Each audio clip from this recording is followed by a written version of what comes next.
Ashland in January runs cold and quiet, the kind of quiet where you can hear the old furnace kick on 2 rooms away. That January, 3 months after Grandma Solveig died, the quiet in our family had started to feel less like weather and more like something waiting. The call came at 7:15 on a Thursday morning while I was getting my daughter dressed for school in our kitchen in Ashland, Wisconsin. My father's name lit up the screen. I let it ring twice before I answered. "Where's your grandmother's jewelry box?" he said, no greeting first. "And the deed to the Bayfield house. Liv says you took both when you cleared out her closet." "I filed the deed with Halvorson's office in December," I said. "Where it's supposed to be. And I don't know anything about a jewelry box." "That's not what Liv says," he said. "Then Liv is wrong," I said. "Ask Halvorson yourself. He'll tell you the same thing I just did." "Halvorson works for you now, does he?" he said. "Funny how that happened." "He worked for Grandma," I said. "He still does, technically. The estate isn't closed." He didn't answer that directly. "Liv says you've been odd about all of it. Cagey." "I've been busy," I said. "There's a difference." "Busy," he said, like the word itself offended him. "You were always busy when it came to us. Never too busy for her, though." "I don't know what you want me to say to that," I said. "I don't know either," he said. "That's the problem." "That's not what it looks like from the marina," he said, and hung up before I could answer. I finished braiding my daughter's hair in front of the bathroom mirror, her hair catching the light the same reddish-brown Grandma Solveig's had been in old photographs, and told myself it was just the stress of the funeral talking, a father 3 months into losing his own mother, saying things he didn't fully mean. In the car, Freya asked why Grandpa Carl had called so early, and I told her it was grown-up business, the same answer I'd been giving her for weeks about most of what was happening in our family that winter. She seemed to accept it the way 7-year-olds accept most things adults tell them, provisionally, filing it away for later, without quite believing it. My father had never handled loss well, not when my mother left, not now. I had work that morning, a closing at 10, a title search I still needed to finish, and I put the phone call in the part of my mind reserved for things I'd deal with later. It was a habit I'd built over years without ever deciding to build it. Whatever my father said on a bad morning, I filed it, closed the drawer, and went back to work that made sense. 2 days later, at the small gathering after Grandma Solveig's memorial service, held in the fellowship hall behind the Lutheran church in Bayfield, my father cornered me by the coffee urn while my daughter, Freya, sat coloring at a folding table nearby, her tongue caught between her teeth in concentration over a picture of a lighthouse. The hall smelled the way it always did at these gatherings: coffee, casserole, the particular mustiness of a building used twice a week, and someone had put out the same folding tables I remembered from my own confirmation reception 15 years earlier. "You always did know how to make yourself indispensable to her," he said, low enough that only I could hear it. "Driving her to chemo, staying over. Made it easy to get whatever you wanted signed." I set down my coffee. "I drove her to chemo because you were 3 hours away in Ironwood, and Liv doesn't drive on the interstate," I said. "That's not the same thing as scheming." "Convenient, though," he said. "Convenient for who?" I said. "Not for me. I gave up 4 Tuesdays a month for over a year." "Nobody asked you to keep score," he said. "I'm not keeping score," I said. "You asked why it was convenient." "I'm answering." "You always have an answer," he said. "You got that from your mother." "I got a lot of things from a lot of people," I said. "That's not really an argument." He looked at me for a moment like he wanted to say something else, then didn't. "We'll talk after this is over," he said, and walked off to find Liv before I could answer. Liv caught me at the coat rack 20 minutes later, pulling her scarf off a hook next to mine. "You could have called me," she said, "about the jewelry box, instead of making Dad ask." "There's no jewelry box to call about," I said. "I don't know where it is, if it even still exists." "That's not really an answer," she said. "It's the only one I have," I said. She studied me for a second, the way she used to when we were kids, and she suspected I was hiding a better grade than hers. Then she pulled her coat on and went to find our father without saying anything else. I didn't chase the conversation. I packed up Freya's crayons, thanked the pastor, and drove the hour and a half home along the lake, my hand steady on the wheel even though my jaw wasn't. Freya fell asleep somewhere past Washburn, her head against the window, and I let the radio stay off the rest of the way so I could think without anything else in the car. I told myself, again, that today wasn't the day to have this fight. I had no way of knowing yet how far my father intended to take it. By the time I got Freya into bed that night, I'd mostly talked myself back down. Families said strange things at funerals, I told myself.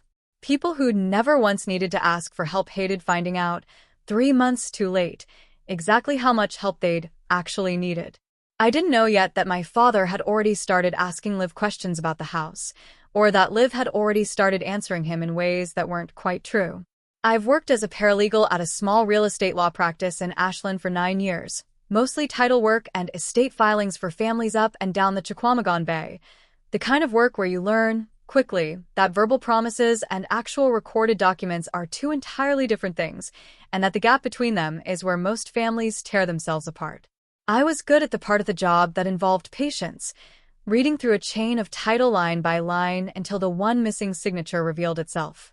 I was less naturally good at the part that involved my own family, where I kept expecting logic to work the same way it did on paper.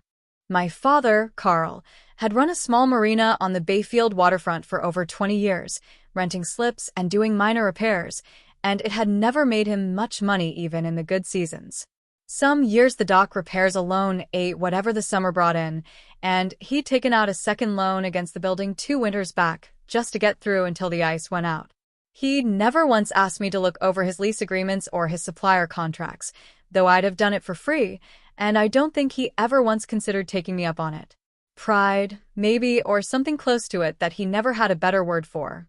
My sister, Liv, had married young, divorced at 30, and moved back into an apartment above the marina office 2 years ago, working the front desk for him on and off.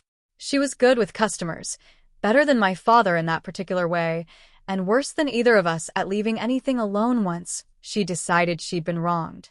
She'd call me twice that winter about small things, a missed birthday card, a comment I supposedly made at Thanksgiving that I didn't remember making, and both times I'd apologize just to end the call faster, which I understood, even then, wasn't the same thing as actually resolving anything. Neither of them had ever quite forgiven me, I think, for leaving for community college and staying gone, first for my degree, then for my own small rent-a-house in Ashland, 40 minutes north, with my daughter after her father, and I split when Freya was 2. Bayfield was the kind of town where staying was its own kind of loyalty test, and I'd failed it early, whatever else I'd done since. Grandma Solveig had lived alone in the lake house in Bayfield since my grandfather died, a green 2-story place with a porch that faced the water, and when the cancer came back for the second time 3 years ago, I was the one who started driving her to Duluth for treatment every other week, because my father's schedule at the marina never quite worked out and Liv got carsick on the highway. I never made a thing of it. It was simply what needed doing, and I was the one whose calendar had the room. My colleague Deb used to shake her head at me over lunch. "You'll spend 4 hours finding a missing easement for a stranger," she said once, "but you let your own family walk all over you without blinking." "It's not the same thing," I told her. "It's exactly the same thing," she said. "You just don't bill them for it."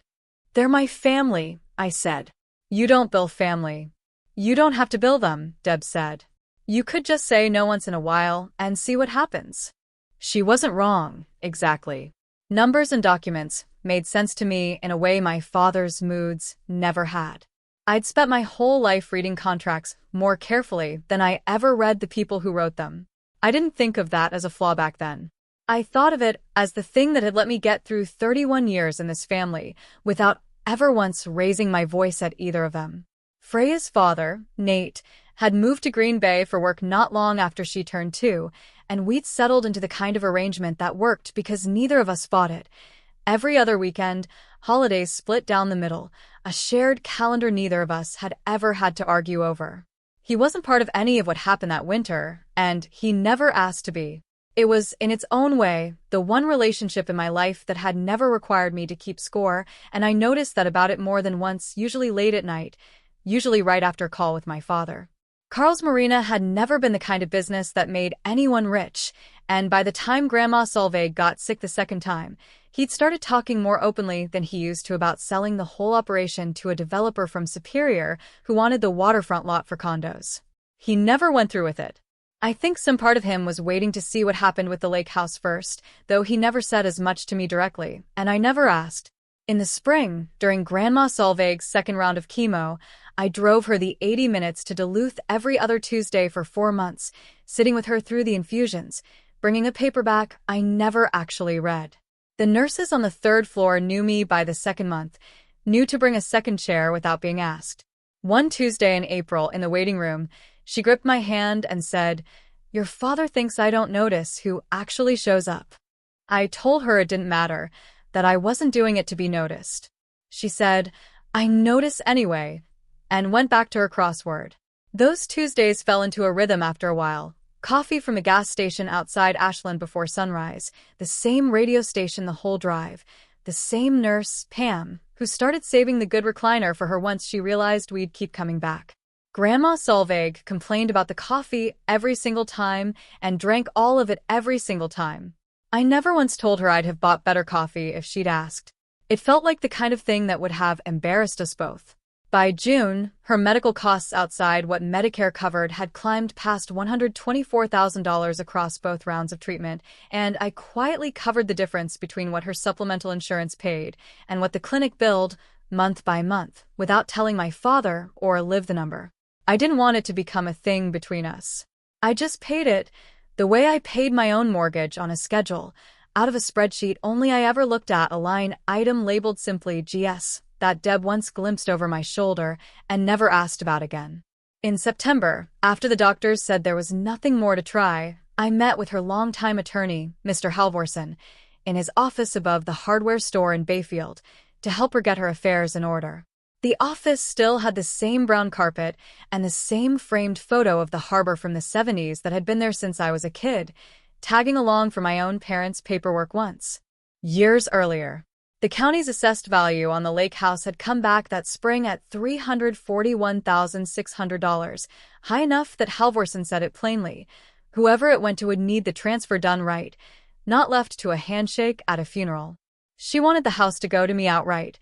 She said as much, plainly, sitting across the desk with her hands folded. "Carl will fight it," she told Halvorson. "I want it done properly, not just said out loud at a dinner table." "He may fight it regardless," Halvorson told her. "Let him," she said. "It won't change what's recorded." "I can have it filed before the end of the year," Halvorson said. "Recorded, not just signed. There's a difference, and I think you know it." "I know it," she said. "That's why I'm here." Halvorson drew up the paperwork that same month, and I sat with her while she signed it, her handwriting shakier than it used to be, but still hers. The same loops in the S's she taught me to write my own name with when I was 6. Halvorson slid a sealed manila folder across his desk to me afterward, once the filing was complete. "Recorded with the county in December," he said. "Nothing left to dispute, whatever anyone says at the funeral." I put the folder in my car and drove it home, and it sat on the shelf in my hallway closet through the winter, unopened again after that first look, next to a small handwritten note Grandma Solveig had left with it in her own hand. "You already knew. Grandma S." On the drive home from Halvorson's office that afternoon, I stopped at the overlook above the marina without really deciding to, and sat in the car for a while watching my father's boats sitting shrink-wrapped for the winter, white plastic ghosts lined up along the frozen slips. I didn't stay long. I just sat there a minute with the engine running, glad the paperwork was finally done, and then I drove the rest of the way home without turning the radio on. I never told my father any of it. Not the treatments, not the money, not the filing. It never occurred to me that not telling him would end up looking, to him, like something I'd hidden. I kept the note from Grandma Solveig tucked in the same folder for the rest of that winter, and some nights, after Freya was asleep, I'd take the folder down just to read it again, not because I doubted what it said, but because it was the only thing left of her that was only mine. I got home early on a Tuesday in late January, just after 4:30, because Freya's school had let out ahead of a snowstorm, the buses running an hour ahead of schedule with flurries already coming sideways off the bay. I pulled into my driveway and saw my father's truck parked crooked across the end of it, back bumper still in the street, and the front door of my own house standing partway open to the cold. I heard my father before I saw him, his voice loud in the front hallway. "It has to be here somewhere," he was saying. "Solveig kept everything in one place. She always did." Freya was standing frozen by the stairs, coat still on, backpack still on one shoulder, tears streaking her face, staring at the open closet where my father was pulling boxes down onto the floor. I could hear drawers opening upstairs. Liv, I realized, going through my bedroom. Dad, I said. My voice came out steadier than I felt. What are you doing in my house? He turned, unbothered, a shoebox already open in his hands. Looking for Mom's jewelry, he said. And the real deed, not whatever you told us you filed. Liv thinks you're hiding both up here. How did you even get in? I said. Door was unlocked, he said. You should be more careful about that, honestly. I locked it this morning, I said. I know I did. He didn't answer that, just kept digging through the shoebox like the question hadn't been asked. There's no deed to find, I said. It's not a physical thing sitting in a shoebox, Dad. It's recorded with the county. That's a very convenient thing to say right now, he said. You're scaring Freya, I said. She's fine, he said, not looking at her. This is family business. She's 7, I said. She doesn't know what family business means. She just knows a man she barely sees is yelling in her house. I'm not yelling, he said, which was, technically, true by then. You were 30 seconds ago, I said. She heard it before I did. I didn't raise my voice. I walked to Freya, crouched down, and put my hand on her shoulder, feeling her shaking under my palm, a small cold tremor I felt straight through my own arm. I didn't say anything to her yet. I straightened up and looked at my father. There's no jewelry box here, I said. And the deed is recorded with the county. It has been since December. I don't believe you, he said. Not after everything you kept from us. I didn't keep it from you, I said. You never ask. Don't do that, he said. Don't make this about me not asking the right question. Then what is it about? I said. Because from where I'm standing, it's about you, and Liv going through my house without asking me anything at all. Liv appeared at the top of the stairs, a drawer's contents spilled across the hallway carpet behind her. Where is it, Ingrid? She said. We know you took it when you cleared her closet out. There's nothing to find, I said. You're standing in my bedroom for nothing. Then show us, Liv said. If there's nothing, show us and we'll go. I don't owe either of you a tour of my closet, I said. You broke into my house. That's where we are right now. We didn't break in, my father said. The door was unlocked. That's not the same as invited, I said. For a moment none of us said anything. Upstairs, I could hear Liv still moving between the dresser and the closet, a hanger scraping against the rod. Freya's grip on my coat sleeve had tightened without either of us saying anything about it. Carl, Liv called down. Check the hall closet. She keeps things in weird places. There's nothing in the hall closet but scarves, I said. We'll see, my father said, and started toward it. I stepped in front of him, not touching him, just standing between him and the closet door. You're not going through that closet, I said. Why not? He said. If there's nothing to hide. Because it's my house, I said, and I'm asking you to stop. He stopped, but only because Freya made a small sound behind me, and even he seemed to hear it differently than anything either of us had said. I let it sit there for a moment, the accusation hanging in my own front hallway with my daughter still shaking against my side. I didn't correct her, and I didn't argue with either of them further. I took out my phone and I dialed. 911. What's your emergency? My father and sister are inside my home without permission, I said, my voice level, my hand not quite steady on the phone. They're going through my bedroom. My 7-year-old is here, and she's frightened. The shoebox slipped from my father's hands onto the floor. You're calling them on your own family, he said, over a piece of paper. I didn't answer him. I kept Freya close against my side and waited by the open front door, the cold air moving past both of us, until I heard the first siren rise faint over the sound of the wind, still blocks away, but coming closer. The siren stopped at the curb. 2 people stepped out of the car. I kept Freya against my side. I didn't move from the doorway. One introduced himself as Daniels, the responding officer, and asked what was happening. I told him plainly, my father and sister were inside without permission, going through my bedroom, and my daughter had been frightened. My father started to explain. Daniels asked him to step outside and wait. My father stepped onto the porch. Liv came down the stairs, quiet now. I walked Freya to the kitchen and sat her at the table with a glass of milk. I went back to the hallway closet. The manila folder was still on the shelf where it had sat since December, undisturbed beneath a stack of winter scarves.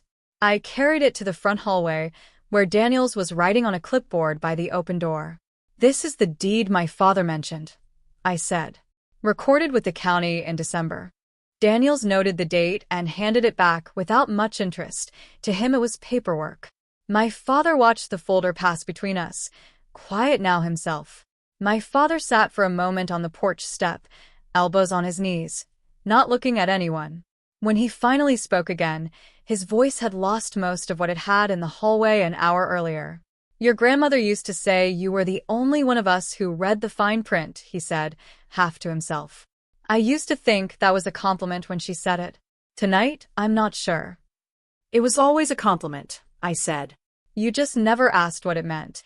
Daniel stepped back inside once he'd finished his notes and asked if I wanted to press the matter further, or let it go with a documented warning.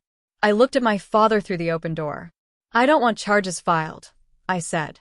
"I want it on record that this happened, and I want them to leave." "That's your call," Daniel said. "We can document it as a civil trespass complaint and let it go at that if that's what you want." My father pushed past him into the doorway. "Ingrid, this is insane," he said. "You called them on your own father over a house that isn't even yours yet." "It's been mine since December," I said.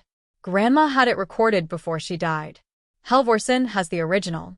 "Nobody told me that," he said. "I'm telling you now," I said. "I told you on the phone 2 weeks ago too. You hung up before I finished." "You could have just told us," Liv said, coming up behind him. "Instead, you let us think you'd hidden it." "I didn't hide anything," I said. "I filed it the way she asked me to. You went through my bedroom looking for a jewelry box that doesn't exist, and you frightened a 7-year-old doing it." "We were grieving," he said. "We weren't thinking straight.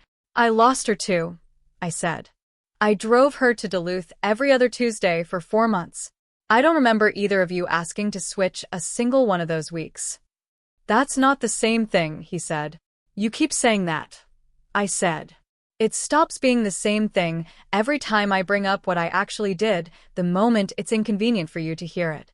"So what? You get the house and the last word both," Liv said. "I get the house because Grandma decided that, in an attorney's office, months before any of us were standing in my hallway," I said. "The last word isn't a prize, Liv.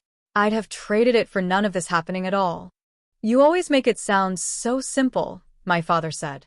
"Like there's just one right way to have handled any of it." "There's a right way to have handled tonight," I said. "It didn't involve pulling boxes out of my closet while my daughter watched.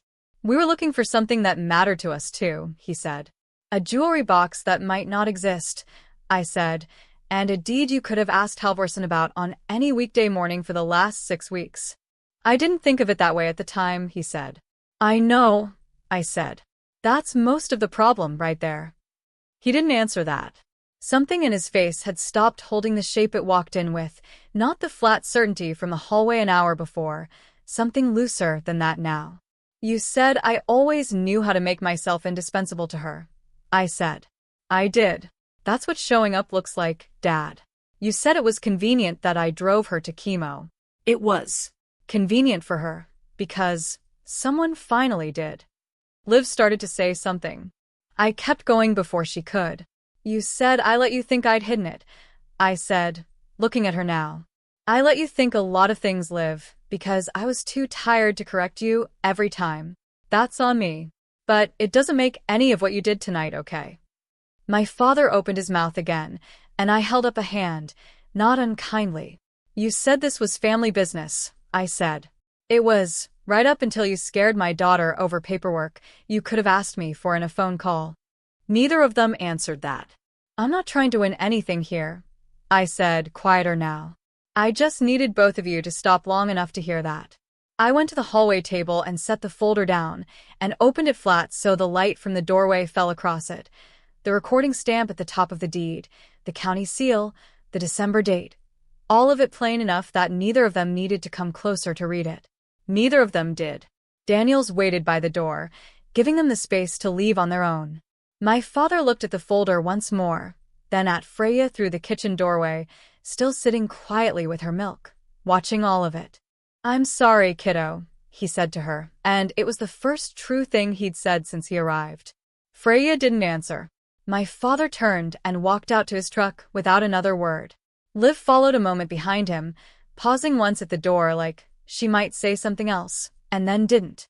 I closed the door gently once they'd both gone, the latch catching soft in the frame, and stood there a moment with the folder still open on the hallway table beside me. Daniels finished his report at my kitchen table while Freya finished her milk beside him, unbothered by him now that the shouting had stopped. He told me the incident would be on file as a documented trespass complaint, in case anything like it happened again. I thanked him. He left within the hour, and the house went quiet in the particular way a house goes quiet after something loud has passed through it, not peaceful exactly, just empty of noise.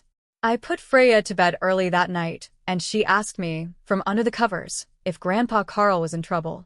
I told her he wasn't in the kind of trouble that meant anything bad would happen to him, just the kind where grown-ups have to sit with what they did for a while. She seemed to accept that answer better than I expected her to, and asked if she could still see him sometime. I told her yes, eventually, when things had settled. I didn't know yet if that was entirely true, but it felt truer than anything else I could have offered her that night. My father called 4 days later, on a Saturday evening while I was making dinner. I let it ring twice before I answered. "Halvorsen called me," he said. Confirmed the filing date himself. "December, like you said." There was a long pause. "I should have believed you the first time you told me on the phone. You should have called Halvorsen's office instead of showing up at my house," I said. "That part matters more to me." "I know," he said. "I wasn't in a good place after Mom." "That's not an excuse." "I know it's not." "Freya asked me last night if you were coming back," I said. I didn't know what to tell her. "Tell her I'm sorry," he said. "I mean to say it myself, when she's ready to hear it from me." "She might not be ready for a while," I said. "I can wait," he said. "I don't think I've earned anything faster than that." "What about Liv?" I said. "She's not ready to call anybody yet," he said. "Give her the winter." "I keep thinking about the boxes," he said, near the end of the call. "How that must have looked to her. Freya, I mean. It looked like two people she loves tearing her house apart," I said. "That's what it looked like." "I don't have anything to say to that. That doesn't sound like an excuse," he said. "Then don't say anything," I said. "Just don't do it again." "I won't," he said. "I don't expect you to just take my word for that. I know I have to earn it back." We didn't resolve everything on that call, and I didn't expect to. Liv hasn't called at all yet, though my father says she will, in her own time. I told him I wasn't in a hurry either way. I put the manila folder back on the shelf in the hallway closet that night, behind the winter scarves, the county seal still visible at the top of the page when I closed it. Freya asked me once what was in it. I told her it was just paperwork about the house, and that was true enough for a 7-year-old to hear. I still drive up to Bayfield sometimes, past the marina, past the fellowship hall behind the church, past the overlook where I'd sat the day the deed was finally recorded. My father waved once from the dock in March, and I waved back, and neither of us stopped the car to say more than that. I don't know yet what any of it will look like in a year. I know what showing up cost me, and I know, now, that it's written down somewhere besides my own memory. That was never really what I wanted from any of this, but it turned out to matter anyway in the end. I think Grandma Solveig knew it would, long before any of us did, which is probably why she left the note in her own hand instead of trusting any of us, in the end, to remember it right without her. This story was adapted by our writing team from an account shared with us, with names, locations, and identifying details changed to protect the people involved. This video is a work of fiction, created only for entertainment and educational purposes. The marina, the fellowship hall, the folder on the shelf, all of it rearranged into something new. Only the date on that recorded deed was ever real. That was the only thing that was true.